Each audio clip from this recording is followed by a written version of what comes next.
Hi boys and girls, my name is Aliya Karieva. I'm your English language teacher and welcome to our English language lesson. Today we are going to do reading. We will read about the legend of Issyk-Kul Lake. Objectives of our lesson today. First, we will learn new vocabulary in order to be able to read the legend. Second, we will read for the gist, which is read for the main idea. And third, we will read for the details. Look at the picture. What can you say about it? Yes, you are right. It is Issyk-Kul Lake. Issyk-Kul Lake is the world's second largest open lake. Even though it is surrounded by mountains, Issyk-Kul Lake never freezes. Thus, its name means hot lake in Kyrgyz. Now, let's learn new vocabulary. And the first word is fortress.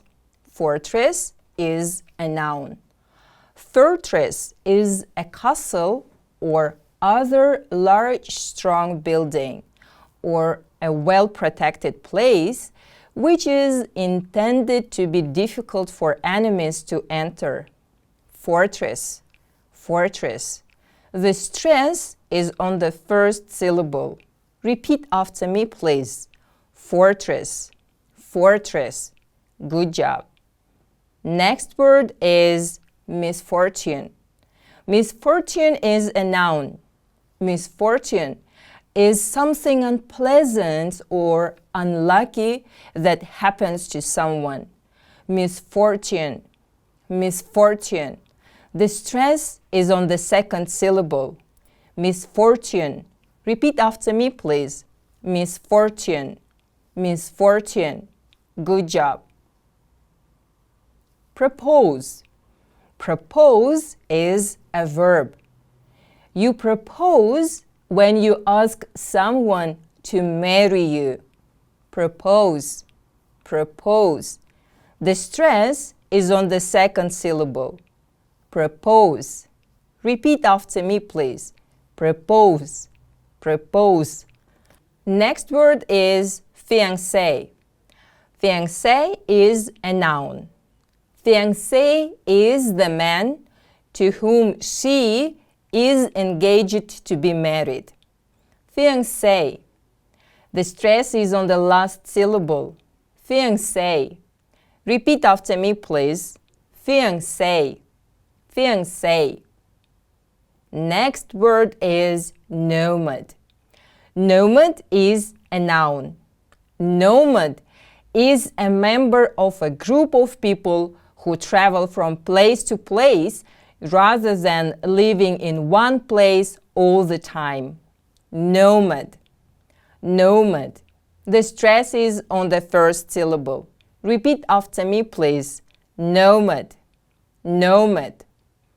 The next word is desperate. To be desperate. Desperate is an adjective. You are desperate when you are in such a bad condition that you are willing to try anything to change it. Desperate, desperate. The stress is on the first syllable. Desperate, desperate. Repeat after me, please. Desperate, desperate. Good job. And now, let's start reading. Let's read the first paragraph. Below the paragraph, you can see the statement. After reading, you should say if the statement is true or false. The statement says that the Khan was married. Let's check. Once upon a time, a long time ago, there was a grand city by Issyk-Kul Lake, which was much smaller than it is today. In the center of the city stood a huge fortress that belonged to a powerful and terrible Khan that no one liked. The Khan was alone and was desperate to find a wife whose beauty would match his wealth and power. So, was the Khan married or not? In the text, they say that the Khan was alone. So, it means that the Khan was not married. It means that our statement is false. The Khan was married. It is false. Now, let's read the next paragraph. Below the paragraph, you can see the statement. You need to say if the statement is true or false. The statement says that the girl was engaged. Let's read the paragraph. One day, Han learned about a poor nomad living in a village far across the lake, whose daughter was the most beautiful girl anyone had ever seen. The Han was intrigued and immediately sent his soldiers to find the girl and propose a marriage. However, the girl was in love with a young shepherd. He had recently left for distant lands, but before he had gone, he had put a ring on the girl's finger and asked her not to remove it until he returned. "It will protect you from any misfortune," he had told her. "I won't ever take it off, I promise," she gladly replied. The text says that the shepherd had put a ring on the girl's finger. It means that the girl was engaged. It means that our statement is true. The girl was engaged. True. Let's read the next paragraph. Below the paragraph, you see the statement. You should say if the statement is true or false. The statement says the girl agreed to marry the Khan. Let's check. The soldiers arrived on horseback at the poor nomad's yurt, showed him the expensive gifts they had brought him from the Khan. He called his daughter, who was picking flowers by the lake. "What is it, father?" she asked. The man looked towards the soldiers. "We are messengers from the Khan. Word of your beauty has reached him, and he would like to propose marriage," one of the soldiers announced. "But I have already given my love to another and cannot become a wife of the Khan," the girl replied. "So, please leave us alone and take those gifts with you. They have no place in our home." Text says that girl cannot become a wife of the Khan. It means that the girl didn't agree to marry the Khan. It means that the girl agreed to marry the Khan. This statement is false. So now let's read the paragraph and say if the statement is true or false. The statement says, the girl ran into the Khan's house. Let's read the paragraph and check. The soldiers returned to tell the Khan the news. "I don't care if she has 1,000 fiancés. the Han shouted. "She will be my wife and only my wife. Go back there tomorrow and bring her to me," he told the soldiers. "And we will be married soon," he added. The next day, the soldiers got back on their horses and rode around the lake once more and headed towards the nomad's village. Seeing the man from a distance, the nomad rushed to tell his daughter. "It isn't safe for you here, my beloved daughter," he said. "Run to the mountains and stay there until I come for you." The girl packed some food in a scarf, tied it to her back, and disappeared into the forest at the foot of the mountains, running further and faster than she had ever run before. The text says that the girl disappeared into the forest.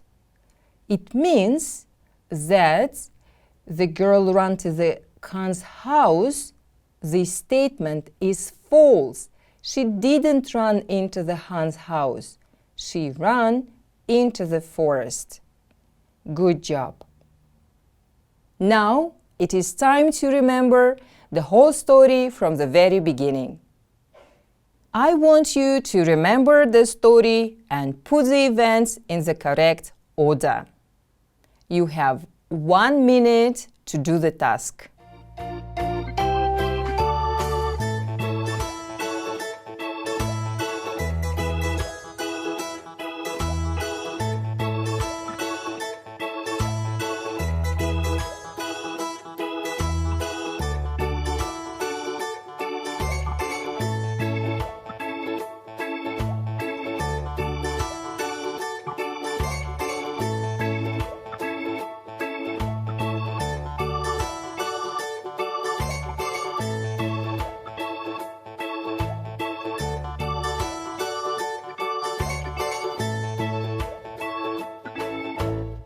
Okay, so now let's check your answers.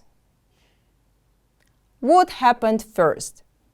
First, the girl had been given a ring to protect her. Then, the Han found out about a beautiful girl in a village by the lake. After that, soldiers took gifts to the girl's father. But the girl refused the gifts. After that, the soldiers returned to the village to look for the girl. But they couldn't find her because the girl ran away into the mountains. Good job, guys. I am sure that you have done everything right. Now, you are going to listen to the second part of the story. You can see 6 sentences on the screen. You have to listen to the story and choose the correct word to complete the sentences. Sentence number 1. The soldiers arrived at the nomad's yurt before or after the girl left. Sentence number 2. The girl ran down the mountain more or less quickly than before. Sentence number 3. To begin with, the Han treated the girl well or badly. Sentence number 4. Eventually, the Han behaved worse or better towards her. Sentence number 5. The Han could or couldn't move as quickly as the girl. Sentence number 6. The water gushed out of the earth powerfully or slowly. Now, let's listen and choose the correct word. The Legend of Issyk-Kul Lake, Part 2. "We have come for your daughter," one of the soldiers announced as they arrived at the nomad's yurt. "Bring her to us now so she can become the Khan's wife." "But she has gone missing, sir," replied the nomad. I haven't seen her since last night. It is a mystery. Please find her for me," he added. Meanwhile, the girl ran further and further into the forest, and higher, until she reached an old cave where she knew she would be safe. But as soon as she sat down, she realized that her true love's ring was no longer on her finger. She searched for it, but it was nowhere to be seen. "I must return to the village and find my ring," she said to herself. Down the mountainside and through the forest she went, running more quickly than she'd ever run before. As she arrived in the village, she was thinking only of the ring, forgetting about the soldiers who were still looking for her. "Stop where you are," she heard a voice shout, suddenly realizing who it was. She tried to run, but it was too late. She was surrounded by soldiers. "It's time to meet your future husband," the soldier added. Back in the fortress, the Khan kept the girl locked in a beautiful room. Each day, he would come with the finest jewellery and the sweetest fresh fruit to try and persuade her to forget about the shepherd and to fall in love with him. But she didn't care for either, and she cared even less for him. Finally, the Khan lost his patience. He entered her room one morning and demanded she marry him on that same day. He rushed towards her, but she was too quick for him. She ran towards the window and threw herself out to her death. Suddenly, the walls of the fortress shook, the earth opened up, and water gushed out of the hole with such power and speed that within minutes the city and then the fortress itself was under water. The water kept flowing until the many villages, farms, and the whole of the Issyk-Kul Valley was under water. And to this day, that is how it has remained. Now, let's check your answers. Sentence number 1. The soldiers arrived at the nomad's yurt after the girl left. Sentence number 2. The girl ran down the mountain more quickly than before. Sentence number 3. To begin with, the Khan treated the girl well. Sentence number 4. Eventually, the Khan behaved worse towards her. Sentence number 5. The Khan couldn't move as quickly as the girl. Sentence number 6. The water gushed out of the earth powerfully. Good job! Now, I want you to think about any other Kyrgyz legends and prepare a presentation to your classmates about it. We have a lot of beautiful legends about, for example, Jetogüz, Sarıçilek, Burana Tower, or about epic manas. I hope that you will make them beautiful. That is all for today. Thank you for your attention. See you!